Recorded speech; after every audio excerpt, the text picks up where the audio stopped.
அல்லாஹ்வினுடைய அருள் கிருபை ரஹ்மத்தை கொண்டு இன்று துல்ஹஜ் பிறை 2 என்பதை நினைவுபடுத்திக் கொள்கிறேன்.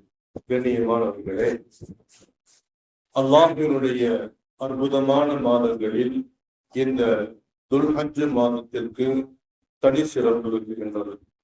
எப்படி ரமலானுடைய இறுதி 10 நாட்களுக்கு அல்லாஹ் தஆலா அபரிமிதமான நன்மைகளை எழுதி வழங்குகின்றானோ, அதே போன்று இந்த துல்ஹஜ் மாதத்திலும் அல்லாஹ் தஆலா 10 தினங்களுக்கு சிறப்பு வாய்ந்த நன்மைகளை வழங்குவதாக நமக்கு அருள்மறையாம் திருமறை வாக்களிக்கின்றது.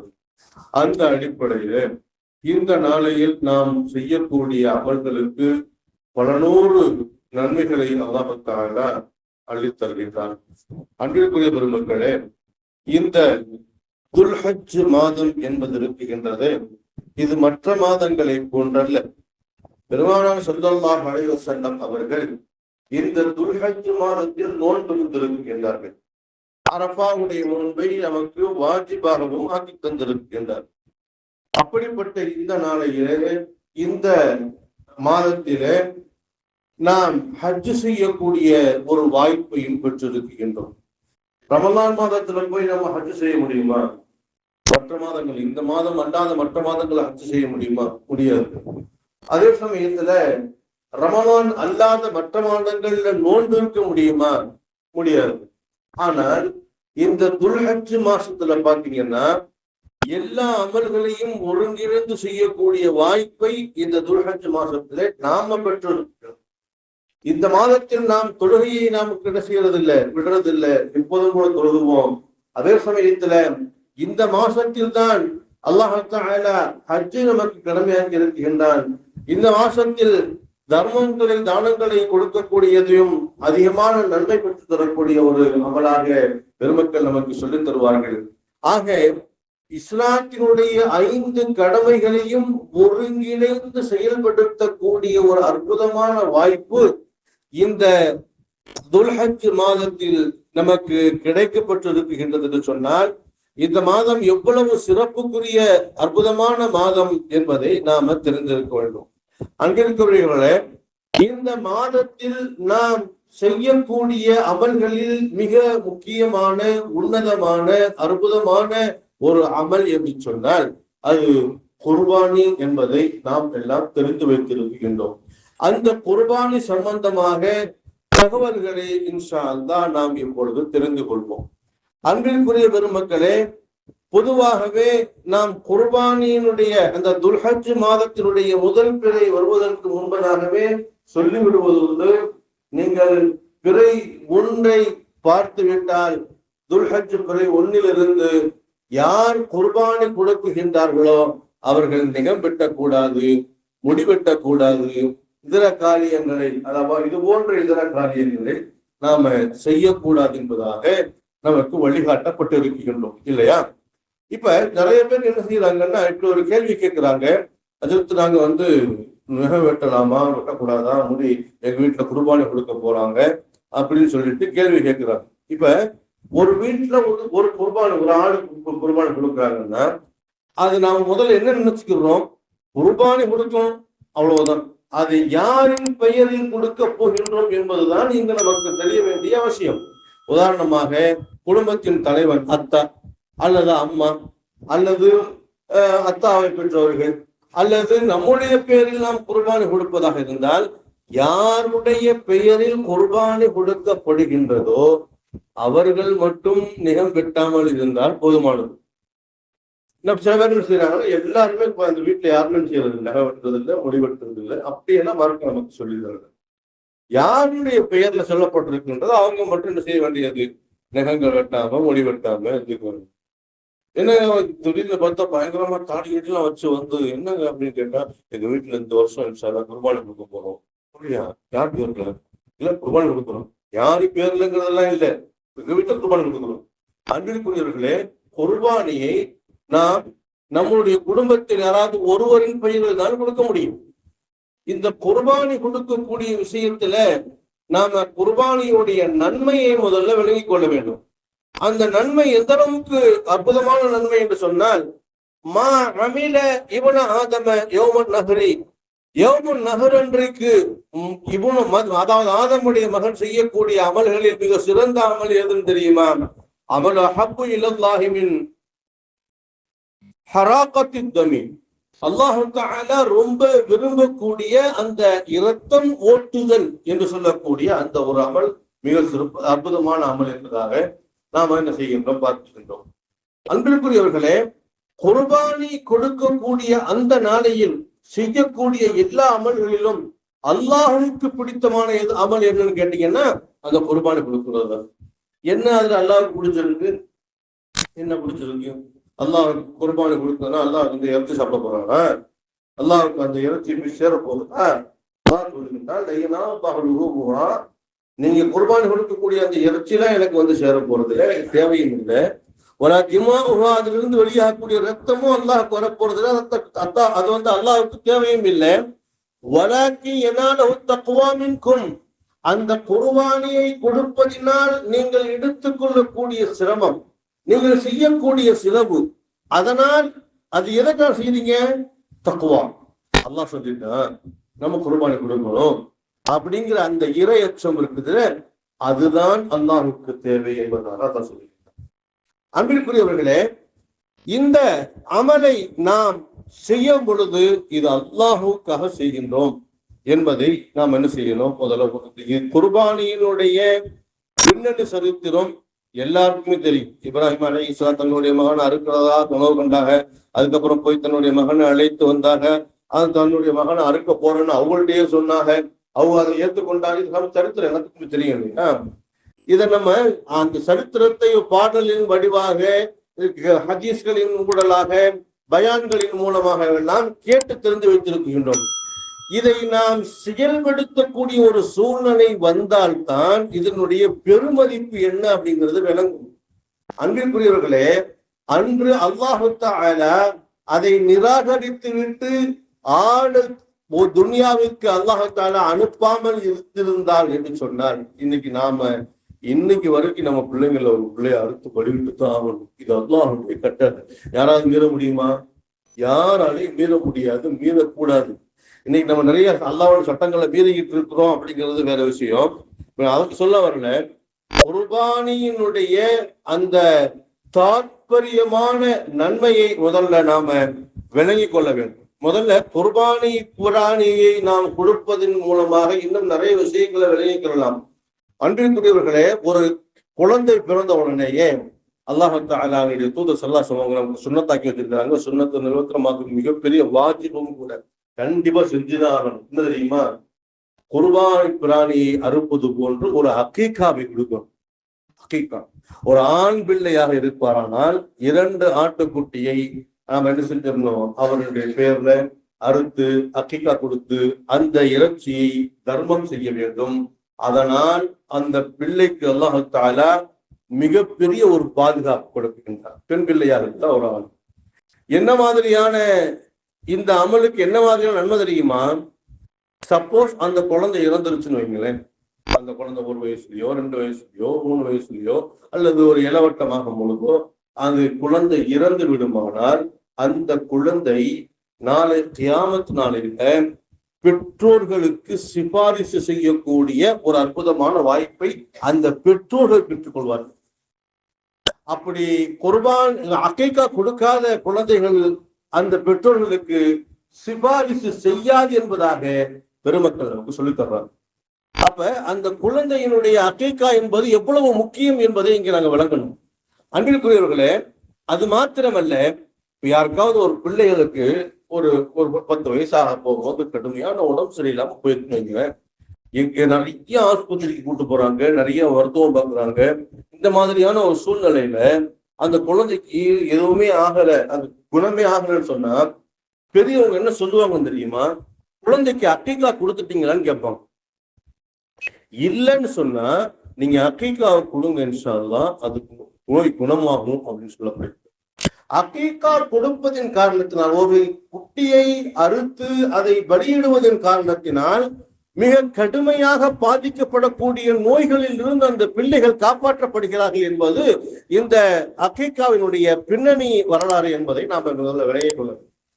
அன்பிற்குரியவர்களே, அது மாதிரி நாம நல்ல நிகழ்ச்சிகளில இது போன்ற ஆடுகளை அறுத்து நாம் விருந்து வைப்பதை நபிகள் நாயகம் ஸல்லல்லாஹு அலைஹி வஸல்லம் சுன்னத்தாக்கி இருக்கிறார்.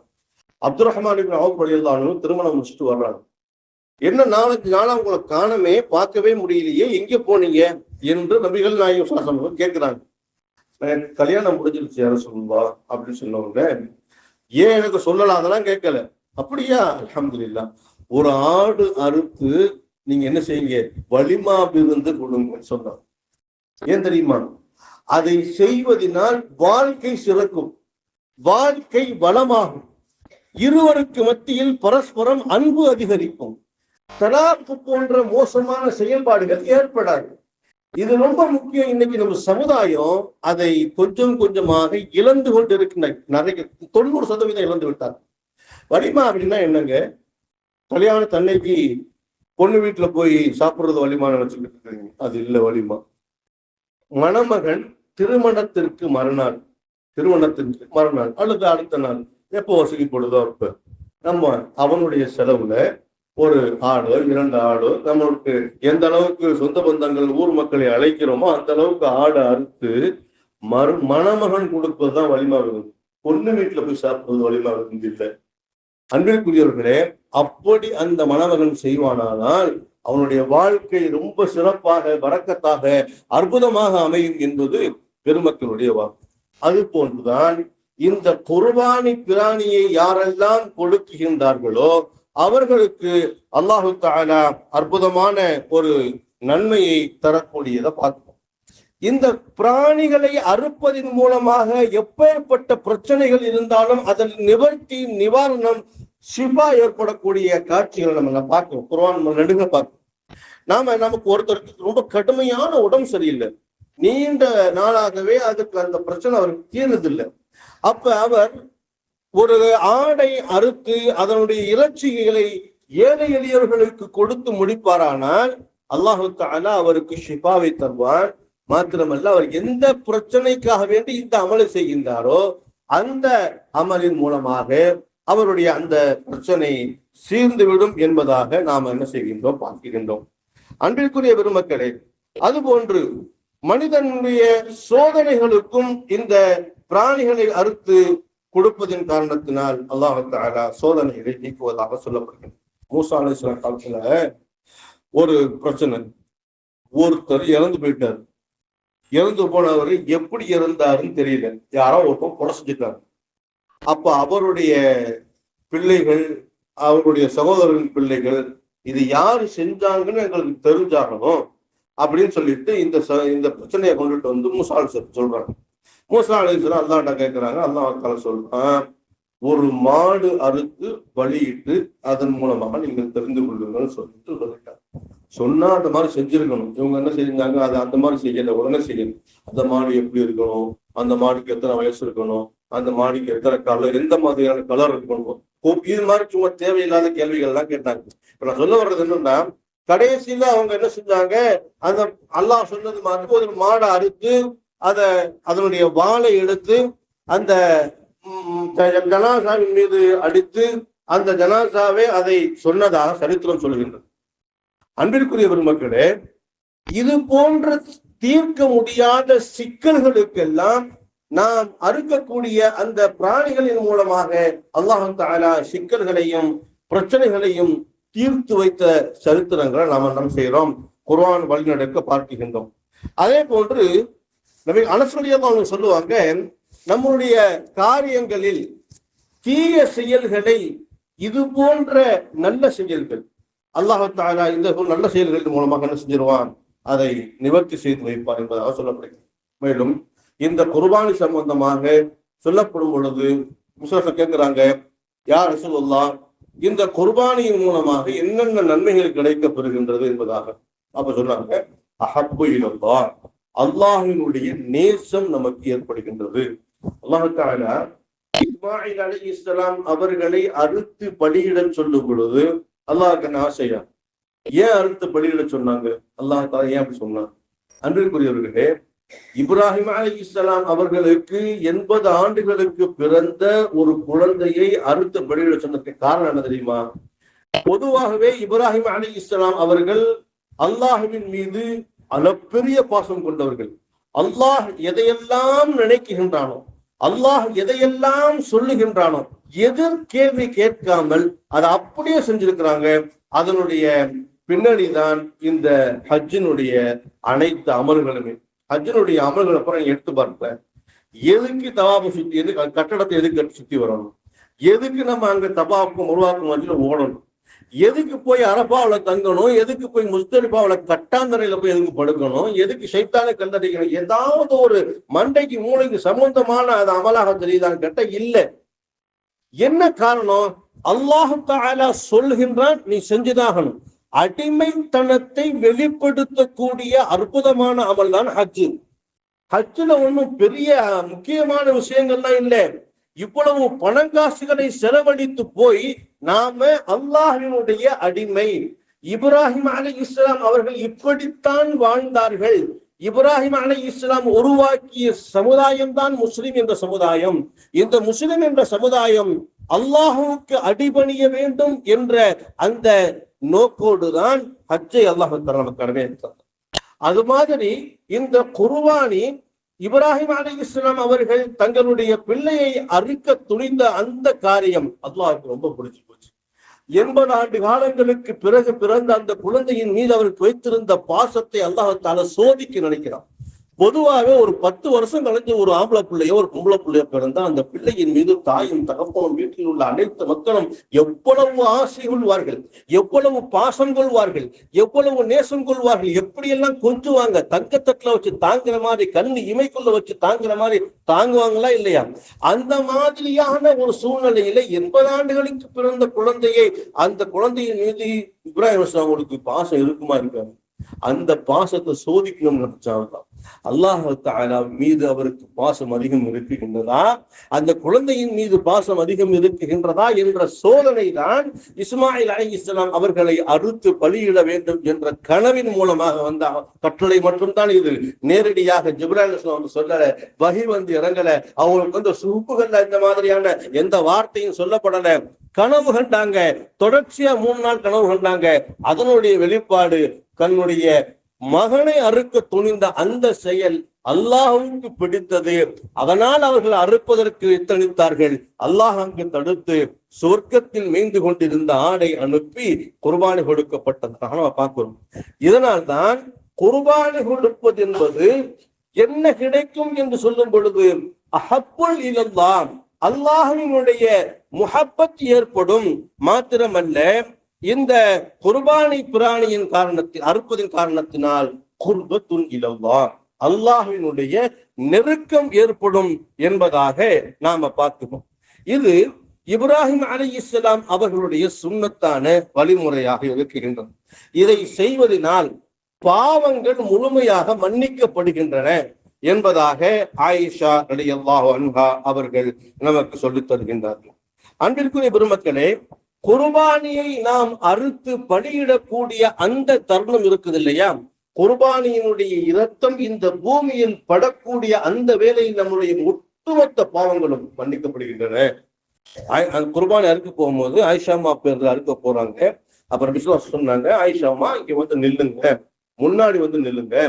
குர்பானி பிராணியை அறுக்கும் பொழுது அந்த இரத்த துளி இந்த பூமியில் படுவதற்கு முன்னால் உங்களுடைய பாவங்கள் மன்னிக்கப்படுகின்றன என்பதாக பெருமானார் ஸல்லல்லாஹு அலைஹி வஸல்லம் சொன்னதாக ஆயிஷா அம்மா அவர்கள் செய்யறாங்க, அறிவிக்கின்றார்கள். அன்பிற்குரிய பெருமக்களே, ஹஜ்ரத் ஸஅத் இப்னு அர்கம் ரலியல்லாஹு அன்ஹு அவங்க மேலும் கேட்கிறாங்க, யா ரசூலல்லாஹ், மேலும் இதனுடைய நன்மை என்ன என்று கேட்கும் பொழுது, ஹாதி சுன்னத்துன் அபீக்கும், இது உங்களுடைய தந்தை அபு இப்ராஹிம் அலைஹிஸ்ஸலாம் அவர்களுடைய சுன்னத்தாக இருக்கின்றது. ஹாதா லிகுல்லி ஷஅரின் ஹஸனத்துன், இதிலிருந்து இருக்கக்கூடிய ஒவ்வொரு ரோமத்திற்கும் அல்லாஹ் தஆலா ஒரு நன்மையை வழங்குகின்றான் என்று சொல்லும் பொழுது கேட்பார்கள், யா ரசூலுல்லாஹ், தும்பையாட்டை அறுத்தாலும் அது போன்று ஒரு ரோமத்திற்கு ஒரு நன்மை வழங்கப்படுமா என்று கேட்கப்படுகின்றது. தும்பை அறுன்னு தெரியுமா? சாதாரண ஆட்டுக்கு இருக்கக்கூடிய ரோமத்தை விட 8 மடங்கு அதிகமான ரோமம் இருக்கும். அப்படிப்பட்ட ஆடு கொடுத்தாலும் நன்மை வழங்கப்படுமா? ஆமா. எந்த அளவுக்கு அதுக்கு ரோமம் அதிகம் இருக்குகின்றதோ அந்த அளவுக்கு நீங்கள் நன்மைகளை பெறுவீர்கள் என்பதாக நபிகள் நாயகம் ஸல்லல்லாஹு அலைஹி வஸல்லம் சொல்லுவார்கள். இந்த இடத்துல நாம குர்பானி பிராணியை வாங்கக்கூடிய விஷயத்தில் கவனிக்க வேண்டிய மிக முக்கியமான விஷயங்கள் என்ன அப்படிங்கிறத சொல்லுவோம். அன்பிற்குரியவர்களே, குர்பானியுடைய சட்டங்கள் சம்பந்தமாக எந்த மாதிரியான சட்டங்கள் எல்லாம் நாம் பின்பற்ற வேண்டும் என்பது சம்பந்தமாக நம்ம இன்ஷா அல்லாஹ் சுபுடைய பயான்ல பேசுவோம்.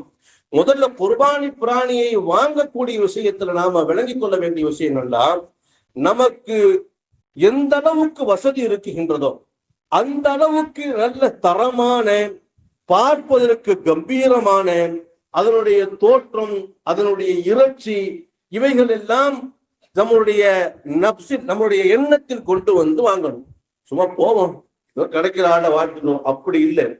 போய் இருக்கிற ஆடுகளிலேயே நமக்கு பிடித்த, இருக்கிற ஆடுகளிலேயே அதிக விலை உள்ள, அதிக கம்பீர பார்வை உள்ள ஆஜானு பாகுவான ஆடை தேடி பிடிச்சு வாங்க. சமீபத்துல ஒரு ரீல்ஸோ ஏதோ பார்க்கும் பொழுது பாகிஸ்தான்ல ஒரு ஆட்டுக்குட்டி, அது ஒரு வருடம் பூர்த்தியான குட்டி தான். ஆனா பார்த்தா அப்படி தெரியல. பார்த்தா 5 வருஷம் 6 வருஷம் ஆன மாதிரியான ஒரு குட்டி நீங்க எல்லாம் பார்த்துருப்பீங்க, வாட்ஸ்அப் பேஸ்புக்ல பார்த்துருப்பீங்க, பார்க்காம இருந்திருக்க மாட்டீங்க. அதனுடைய எடை 220 கிலோ. அந்த எடை, ஆட்டினுடைய உயிரோடு உள்ள எடை 220 கிலோன்னு சொன்னா அது எப்படி இருக்கும் பாருங்க. சரி, இதனுடைய விலை என்ன அப்படின்னு கேட்டா மனசார அவன் சொல்றான் 20 லட்சம் ரூபாய்.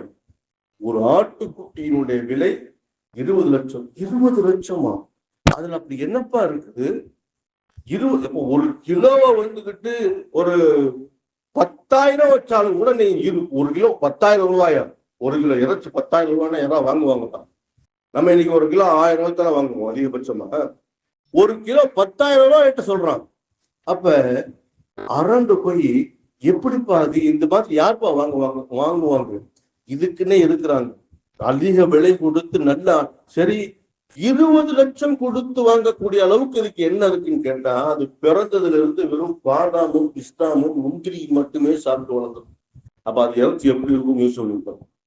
அன்பிற்குரியவர்களே, இதனை ஏன் சொல்றேன்டா, 20 லட்சம் கொடுத்து வாங்கி அந்த ஆடை குர்பானை கொடுக்கிறான்னு சொன்ன அது சும்மாவெல்லாம் இல்லை.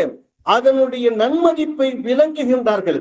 நாம எந்த அளவுக்கு குர்பானிக்கு செலவு அதிகம் செய்கின்றோமோ அந்த அளவுக்கு அதனுடைய நன்மை நமக்கு அதிகம் கிடைக்கும் என்பதுதான் இதனுடைய கருத்து. அன்பிற்குரிய பெருமக்களே, அப்படிப்பட்ட இந்த குர்பானி பிராணி நாளை கியாமத் நாளையில் அது எப்படி வருமாம்? இன்னஹு சயஅதி யௌமுல் கியாமா பிகுரூனிஹா வஅல்ஃபாரிஹா வஅஷ்ஆரிஹா, அதனுடைய கொம்புகளோடு, அதனுடைய முடிகளோடு, அதனுடைய இறைச்சிகளோடு கம்பீரமாக எங்க நிக்க தெரியுமா? சிராத்துல் முஸ்தகீம் அப்படிங்கிற பாலத்துல நிற்கும். சிராத்துல் முஸ்தகீம் பாலத்தை பத்தி நம்ம அதிகமா தெரிஞ்சு வச்சிருப்போம். சில பேர் அதை மறுக்கவும் செய்வாங்க, மற்றவங்க மறுத்துட்டு போறாங்க.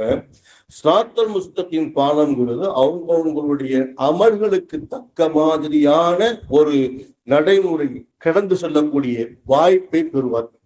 எந்த அளவுக்கு நாம் நன்மை செய்திருக்கின்றோமோ அந்த அளவுக்கு அதுல வேகமாக போக முடியும். சிலர் இப்படி சொல்லப்படுகின்றது, சிலர் மின்னல் வேகத்தில் செல்வார்கள், சிலர் ஒரு பறவையை போன்று செல்வார்கள், சிலர் மிகவும் அதிவேகமான ஓட்டத்தின் மூலமாக செல்வார்கள், இன்னும் சிலர் தங்களுடைய வயிற்றின் மூலமாக அதில் ஊர்ந்து செல்வார்கள். அப்படி ஊர்ந்து செல்லக்கூடியவன் கேட்பானையால்தான், நான் என்ன அப்படி செஞ்சுட்டேன், இந்த மாதிரி அவங்க எல்லாம் இப்படி போகும்பொழுது நான் மட்டும் என்னால போக முடியலையே, நான் இப்படி ஊர்ந்து செல்கின்றேனே என்று சொல்லும் பொழுது அவனுக்கு சொல்லப்படும், நீ செய்த அமல்களின் எடை அவ்வளவுதான், அதுலதான் நீ போய் ஆகணும்.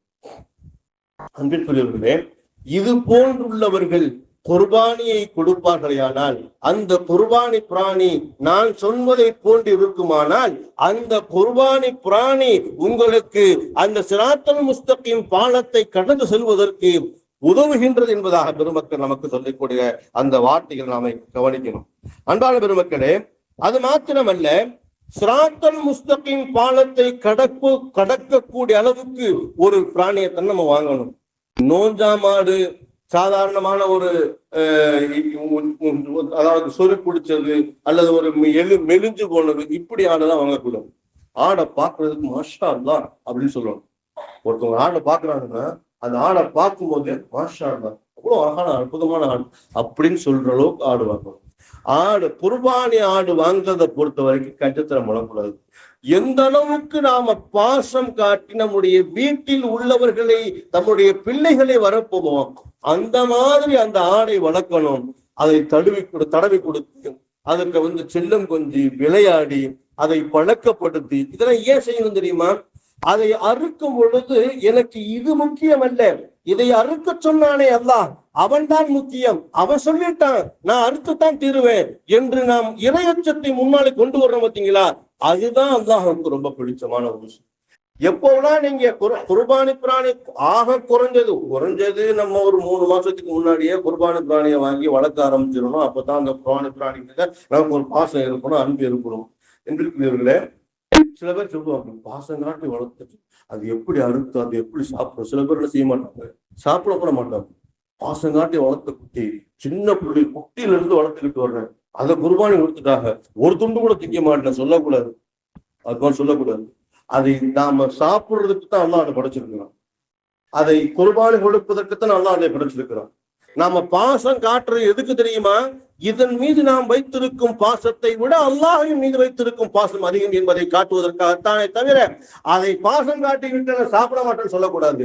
அன்பிற்குரியவர்களே, அப்படி குர்பானி பிராணி ஆக குறைஞ்சது ஒரு 15 நாளைக்கு முன்னாடியாவது வாங்கி என்ன செய்யணும், வளர்க்கணும். ஆக நமக்கு இது வரைக்கும் வாங்காதவங்க எவ்வளவு சீக்கிரம் முடிஞ்சிருமோ அவ்வளவு சீக்கிரம் வாங்கிருங்க. ஏன்னா நேரம் நெருங்க ஆட்டுக்குட்டியினுடைய பிள்ளைகள் அதிகமாகுவதை நம்ம பார்க்க முடிகின்றது. அன்பிற்குரிய பெருமக்களே, எப்பவெல்லாம் நம்ம ஆட்டுக்குட்டியை பக்கத்துல போய் ஒவ்வொரு நேர தொழுகையும் முடிஞ்சதுக்கு அப்புறம் பக்கத்துல போய் நிக்கணும். ஆட்டுக்குட்டி பக்கத்துல நின்று அதனுடைய பிடரியை வருடி கொடுத்து அதனுடைய தலையை சொரிஞ்சு விட்டு அதனுடைய தோள்களை தடவி கொடுத்து தக்பீர் சொல்லி கொண்டே இருக்க வேண்டும். குர்பானி பிராணியை நம்முடைய வீட்டுல வச்சு கட்டி போட்டு அதற்கு பிடித்தமான உணவுகளை கொடுத்து அதற்கு தடவி கொடுத்து அல்லாஹு அக்பர் அல்லாஹு அக்பர் என்ற தக்பீரை சொல்லி கொண்டே இருக்க வேண்டும். அன்புக்குரிய பெருமக்களே, அப்படிப்பட்ட அற்புதமான தினங்களை நாம் இப்பொழுது எத்தனைத்துக் கொண்டிருக்கின்றோம். குர்பானி பிராணியை பொறுத்தவரை எது சிறந்தது? ஆடு குட்டி குர்பானி கொடுக்கிறது சிறந்ததா, கூட்டு குர்பானி கொடுக்கிறது சிறந்ததா என்பன போன்ற கேள்விகள் பலருக்கு இருக்குது. சில பேரு கூட்டு குர்பானில எதுக்கு சேர்றாங்கன்னு சொன்னா, அந்த காசை கொடுத்துட்டோம்னு சொன்ன குர்பானி கூட்டு குர்பானிக்கு இன்னைக்கு கூட்டு குர்பானி இருக்குல்ல, அது ரொம்ப மோசம். இன்னைக்கு காலகட்டத்துக்கு கூட்டு குர்பானி எப்படி நம்ம சேர்றோம் தெரியுமா? கூட்டு குர்பானிலேயே எது விலை கம்மின்னு நோட்டீஸை பார்க்கிறோம். பல இடங்கள பள்ளியாசல் பூரா ஒவ்வொரு பள்ளியாசலும் நோட்டீஸா தொங்குது. கூட்டு குர்பானி 4000 ரூபாய், கூட்டு குர்பானி 3200, கூட்டு குர்பானி 3000, ஒரு கூட்டு குர்பானி எழுதி போட்டுருக்காங்க வெறும் 2100 ரூபாய். என்னங்க கணக்குன்னு கேட்டா 4500 ரூபாய் கொடுக்குறாங்கல்ல, அது வீடியோ பிடிப்பாங்க, அதாவது லைவ் வீடியோ. அவர் வீட்டுல அங்க எங்க இருந்தாலும் அவருக்கு வீடியோ போட்டு அவருக்கு சொல்லி அறுக்க போடுமா, அதனால அந்த காசா. சரிங்க, 2100 ரூபாய் என்ன கணக்கு? அது அவர் பேர்ல குர்பானி கொடுக்கப்படும், அவர் வீட்டுக்கு இறைச்சிலாம் போகாது, அவர் வீட்டுக்கு இறைச்சிலாம் போகாது. இப்படி சொல்லிட்டு குர்பானியை என்ன செய்யறாங்க, வியாபாரம் ஆக்கிட்டாங்க. வியாபாரத்தினுடைய நோக்கத்துலதான் இன்னைக்கு குர்பானி கொடுக்கப்படுது. கூட்டு குர்பானி அதை பத்தி நம்ம இன்ஷா தனியா பேசுவோம். இப்ப கூட்டு குர்பானி சிறந்ததா நம்ம ஆட்டுக்குட்டி கொடுப்பது சிறந்ததான்னு கேட்டீங்கன்னா, ஆட்டுக்குட்டியை கொடுப்பதுதான் சிறந்தது. என்ன காரணம் தெரியுமா? நபி ஸல்லல்லாஹு அலைஹி வஸல்லம் அவர்கள் மதீனாவில் இருந்த அந்த 10 ஆண்டு காலங்களும் குர்பானியை ஆட்டுக்குட்டி தான் வாங்கி கொடுத்திருக்கிறார். இது ஒன்று. இரண்டாவது, அல்லாஹு தஆலா இஸ்மாயில் அலைஹிஸ்ஸலாம் அவர்களை அறுப்பதற்கு பதிலாக பகரமாக கொடுத்தது ஆட்டுக்குட்டி தான். சரி, ஒருவருக்கு ஆட்டுக்குட்டியை வாங்கி கொடுக்கக்கூடிய அளவுக்கு வசதி வாய்ப்பு இருந்து அதை கொடுப்பதற்கு சிரமத்தை மேற்கொள்வதை அவர் பொறுத்து கொள்ளாமல், அதாவது ஒரு ஆட்டுக்குட்டி போய் தேடி குளிச்சு அதை சந்தையில போய் வாங்கி அதை நம்ம ஏமாத்திடுவானோ அப்படின்னு சொல்லிட்டு பயந்து அது கொண்டுட்டு வச்சு வளர்த்து அதுக்கு உணவை போட்டு தீனியை போட்டு அதை போட்டு வளர்த்து அதுக்கப்புறம் அந்த அறுக்கிறதுக்கு ஆளை தேடி அலைஞ்சு அதுக்கப்புறம் அவர் அறுத்து அதை பங்கிட்டு கொடுக்கறதுக்கு எரிச்சப்பட்டுக்கிட்டு பேசாம ஒரு போனோம் இந்தாங்க எனக்கு ரெண்டு சேர்த்துக்கிடுங்க அப்படின்னு சொல்றாங்கல்ல, இது தப்பு. இதை மார்க்க அனுமதிக்கல. ஒருவருக்கு தனிப்பட்ட முறையில் ஆடு குர்பானி கொடுப்பதற்கு வசதி இருக்குமானால் அவர் கண்டிப்பா ஆட்டுக்குட்டி தான் செய்யணும், குர்பானி கொடுக்கணும். யாருக்கு தெரியுமா இந்த ஆடு மாடு ஒட்டகங்கள் மாடு ஒட்டகங்கள்ல கூட்டு குர்பானி சேர்றது? ஒரு ஆடை தனிப்பட்ட முறையில் வாங்கி கொடுப்பதற்கு உண்டான வசதி அவர்கிட்ட இல்லை. ஒரு ஆடு வாங்கணும்னு சொன்னா இன்னைக்கு குர்பானியினுடைய காலகட்டத்துக்கு குறைஞ்சது 15,000 ரூபாயில இருந்து 25,000 ரூபாய் வரைக்கும் பணம் வேணும். ஆனா கூட்டு குர்பானி சேர்றதா இருந்தா ஒரு 3,000 ரூபாய், 3,500 ரூபாய், 4,000 ரூபாய், அதிகபட்சமா போனா 5,000 ரூபாய் இருந்தா போதும். அப்ப அந்த பணத்தை விட இந்த பணம் கம்மியா இருக்குது. அது நம்மளால சிரமம் வசதி கொடுக்க முடியாது. அதனால நம்ம என்ன செஞ்சிடறோம், கூட்டு குர்பானி சேர்க்கணும்னு சொல்றோம். அவங்களுக்கு தான் செய்யணும், அது அனுமதிக்கப்பட்டிருக்கு. மற்றபடி கூட்டு குர்பானி, அதாவது தனிப்பட்ட முறையில ஆடு வாங்கி குர்பானி கொடுக்கக்கூடிய வாய்ப்பை பெற்றிருப்போமையானால் ஆடு வாங்கித்தான் குர்பானி கொடுக்கணும். அது முதல்ல நினைச்சுக்கிடுவோம். இன்ஷா அல்லாஹ் இந்த ஆண்டு அல்லாஹ் தஆலா குர்பானி கொடுக்கக்கூடிய அனைவருடைய உள்ளத்திலும் தக்வாவை அதிகரிக்க செய்து குர்பானியை பரிபூர்ணமாக ஏற்றுக்கொள்ளக்கூடிய ஒரு வாய்ப்பை தந்தொரு புரிவானாக. வாஹிர் தஅவானா